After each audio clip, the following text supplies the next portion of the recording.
Hi, welcome to Learn with me.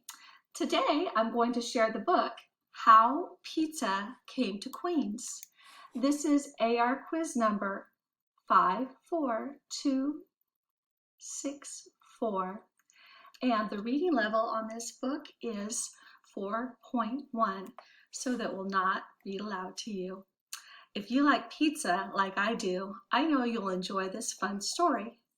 Now, please remember, Queens is the name of an area in New York. It doesn't mean somewhere with a crown. So, how pizza came to Queens. Enjoy. How Pizza Came to Queens. Now, this name is going to be tricky to pronounce for me, so I apologize to the author and illustrator. Dayal Karu Kahalsa. It's a wonderful book.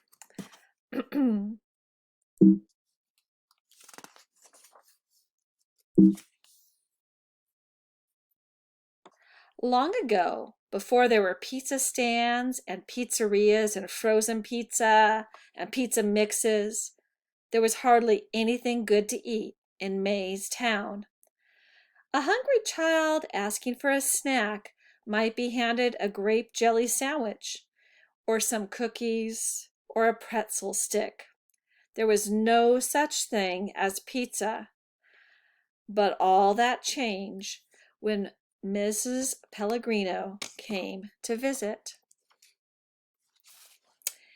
May's best friends were three sisters, Linda, Judy, and Peggy Penny.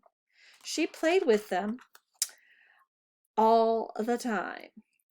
One summer, when May's parents went away on vacation, she stayed at the Penny's house. One day, Mrs. Penny told May that a distant cousin, whom she had never met, was coming from Italy for a visit. She said she thought Mrs. Pellegrino didn't speak much English. Mrs. Pellegrino arrived in a taxi. She was clutching a strangely shaped green package very tightly to her chest. May and Linda thought it was a present. But when they reached to take it from her, Mrs. Pellegrino drew back sharply and snapped, "You no touch!" She marched into the house and went straight into the kitchen. She sniffed in long and deep several times in every direction. Then she frowned and muttered, "Is no good." Did the house smell bad? May and Linda and Judy and Peggy all sniffed in deeply, but the house smelled all right to them. "She might just need a little time to adjust to the change," Mrs. Penny told the girls. "Let's leave her alone for a while." She took Mrs. Pellegrino into the dining room and brought her a cup of tea. May and Linda watched her from the kitchen doorway. May whispered in Linda's ear, "I don't think it was a real present anyway. The bows are too little." Actually, it looked like a big green towel, all rolled up. Even after she drank her tea, Mrs. Pellegrino still looked unhappy. Every once in a while, she lifted her nose in the air and inhaled deeply. She patted her strange green package and sighed sadly. "No pizza." Pizza! May and Linda looked at each other and shrugged their shoulders. They had no idea what she meant. Neither did Mrs. Penny. None of them had ever heard the word pizza before. The only Italian words they knew were spaghetti, macaroni, and lasagna. They couldn't even ask Mrs. Pellegrino what was the matter, and Mrs. Pellegrino didn't speak enough English to tell them. Mrs. Penny took Mrs. Pellegrino up to her room and tried to make her as comfortable as possible. Judy and Peggy carried her suitcases upstairs. But when May and Linda tried to carry her green package once again, Mrs. Pellegrino clasped it to her chest and warned, "No touch." They didn't think they were going to enjoy Mrs. Pellegrino's visit very much. When Mrs. Penny came back downstairs, she said, "I wonder who Pizza is. Mrs. Pellegrino seems to miss her very much. Maybe it's her daughter." "Or her dog," said Judy. "We could buy her one," suggested May. "Maybe it's a kind of flower," said Linda. But Peggy thought perhaps Pizza was the name of the town in Italy where she lived. "Well, whatever or whoever Pizza is," said Mrs. Penny, "Mrs. Pellegrino is our guest, and we must all try to make her visit as happy as we can." It wasn't easy. The girls put on a special play with a very happy ending to try to cheer her up. And while Mrs. Pellegrino seemed to enjoy it and clapped loudly, by supper time she was her old, sad self again. They pooled all their allowance and took her out to eat at their favorite restaurant. When she walked in, Mrs. Pellegrino sniffed in deeply and actually smiled. May and Linda and Judy and Peggy were so relieved.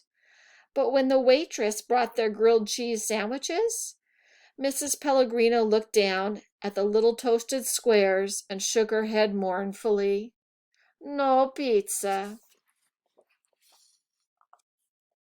They tried hard to think of new ways to make her happy. May and Linda even did what they did whenever they had a fight and were feeling bad afterwards. They took all their toys and put them together in one huge display in the yard. This always made them feel very happy.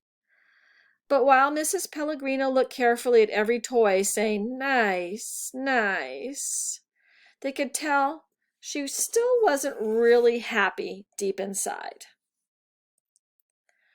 Mrs. Pellegrino was also trying hard to be happy. She took part in all their games.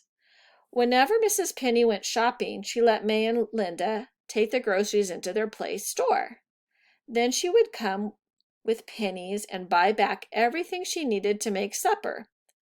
Mrs. Pellegrino liked this game a lot.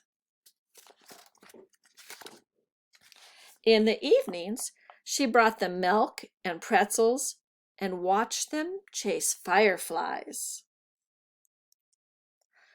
But the only time Mrs. Pellegrino seemed to really cheer up was when she was cooking. Somehow the gentle bubbling of tomato sauce soothed her spirits. Fortunately, they all love spaghetti. "I could eat spaghetti even for breakfast," said May. Despite everyone's best efforts, still Mrs. Pellegrino would sniff in deeply now and then, and the old sadness would be upon her again. The girls had grown very fond of Mrs. Pellegrino. They wanted to make her really happy at least once before she had to leave. The key seemed to be connected to the word pizza. If only they could find out what it meant. May had an idea where they could try. They went to the library. The librarian helped them look it up in the dictionary. Pizza, pizza, noun, an Italian baked dish consisting of a shallow pie-like crust, covered usually with a spiced mixture of tomatoes and cheese. "Pie-like with tomatoes," said Peggy. Judy suggested they look in a cookbook. They had to look in a lot of cookbooks before they finally found one with a recipe for pizza pie. Peggy copied out the list of ingredients: yeast, flour, tomato paste, mozzarella cheese, Parmesan cheese, olive oil, garlic, oregano, and pepper. It sure doesn't sound like pie to me, said May. Yuck, said Linda. They all agreed it sounded terrible, but if it would make Mrs. Pellegrino happy, they would try anything. The next day, they went shopping and bought everything on the list. Mrs. Pellegrino knocked on the wall of their play store. "What you got for me today?" she asked. May and Linda began handing her the things they had bought. With each item, her smile grew bigger. By the time they gave her the garlic, Mrs. Pellegrino was beaming. "Pizza!" she cried joyfully. She cradled the ingredients in her arms and hurried into the house. She looked very, very happy. Mrs. Pellegrino brought her strangely shaped green package down to the kitchen and put it on the table. May and Linda still hoped it might be a present. She unwrapped it carefully. It was a rolling pin. Mrs. Pellegrino smiled at it like an old friend. May and Linda frowned. "No be sad," said Mrs. Pellegrino. "We make pizza." She showed them how to make dough and then rolled it out into a circle with the rolling pin. Then she taught them how to throw the dough high into the air to stretch it. She spread tomato sauce on each big circle, and the girls sprinkled them with cheese. As the pizzas baked and the cheese began to bubble, the whole house was filled with the most wonderful smell they had ever smelled. It smelled as good as toast and French fries and ketchup and grilled cheese sandwiches and spaghetti all rolled up into one. They sniffed in long and deep. Mrs. Penny came into the kitchen. "What is that delicious smell?" she asked. "It's pizza!" they cried. When the pizza was done, they had a party. May called her grandma to come over, and the mailman, who happened to be delivering the mail just then, joined in. Everyone thought pizza was the best thing they had ever tasted. Mrs. Pellegrino was very happy. "Ah, pizza is good, no?" she said proudly. "Yes!" they all yelled. And that's how pizza came to Queens. After that, Mrs. Pellegrino was happy all the time. She made pizza every day. Everyone said Mrs. Pellegrino was the best guest they had ever met. The whole neighborhood smelled wonderful. The time soon came for Mrs. Pellegrino to go home to Italy.